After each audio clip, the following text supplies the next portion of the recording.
ಎಲ್ಲರಿಗೂ ನಮಸ್ಕಾರ. ಈ ವಿಡಿಯೋದಲ್ಲಿ ನಾವು ಛತ್ರಪತಿ ಶಿವಾಜಿ ಮಹಾರಾಜರ ಜಯಂತಿಯ ಕುರಿತು ಯಾವ ರೀತಿ ಮಾತನಾಡುವುದು ಎಂಬುದನ್ನು ನೋಡೋಣ. ವೇದಿಕೆಯನ್ನು ಅಲಂಕರಿಸಿದ ಮುಖ್ಯ ಗುರುಗಳೇ, ಗುರು ವೃಂದವೇ, ನನ್ನ ಸ್ನೇಹಿತರೆ, ತಮಗೆಲ್ಲರಿಗೂ ಶುಭೋದಯ. ಮೊದಲಿಗೆ ಛತ್ರಪತಿ ಶಿವಾಜಿಯವರ ಜಯಂತಿಯ ಶುಭಾಶಯಗಳನ್ನು ತಿಳಿಸುತ್ತಾ ಅವರ ಜೀವನ ಚರಿತ್ರೆಯನ್ನು ತಮ್ಮ ಮುಂದೆ ಪ್ರಸ್ತುತಪಡಿಸುತ್ತೇನೆ. ಇವರು ಮಹಾರಾಷ್ಟ್ರದ ಪೂನಾದ ಸಮೀಪ ಶಿವನೇರಿ ದುರ್ಗದಲ್ಲಿ ಫೆಬ್ರವರಿ 19, 1630 ಜನಿಸಿದರು. ತಂದೆ ಶಹಾಜಿ ಭೋಸ್ಲೆ ಮತ್ತು ತಾಯಿ ಜೀಜಾಬಾಯಿ. ಇವರ ಗುರುಗಳು ದಾದಾಜಿ ಕೊಂಡದೇವ ಮತ್ತು ಹೆಂಡತಿಯ ಹೆಸರು ಸಾಯಿಬಾಯಿ.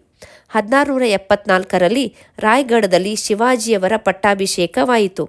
ಬಾಲ್ಯದಿಂದಲೇ ತಾಯಿಯವರಿಂದ ಜೀವನದ ಮೌಲ್ಯಗಳನ್ನು ಕಲಿತು ಪ್ರಬಲ ಮರಾಠ ಸಾಮ್ರಾಜ್ಯವನ್ನು ಸ್ಥಾಪಿಸಿದರು.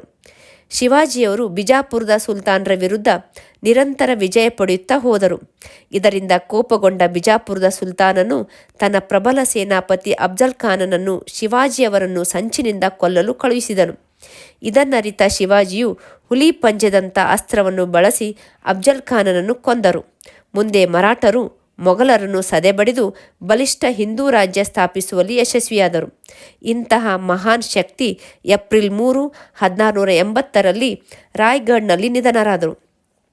ಶಿವಾಜಿ ಮಹಾರಾಜರ ಹೆಸರು ಭಾರತದ ಚರಿತ್ರೆಯಲ್ಲಿ ಅಗ್ರಪಂಕ್ತಿಯಲ್ಲಿ ನಿಲ್ಲುವಂಥದ್ದು. ಇವರ ಜೀವನವು ನಮಗೆಲ್ಲರಿಗೂ ಆದರ್ಶಪ್ರಾಯವಾಗಿದೆ ಎಂದು ಹೇಳುತ್ತಾ ನನ್ನ ಮಾತುಗಳನ್ನು ಇಲ್ಲಿಗೆ ಮುಗಿಸುತ್ತೇನೆ. ಜೈ ಹಿಂದ್, ಜೈ ಕರ್ನಾಟಕ.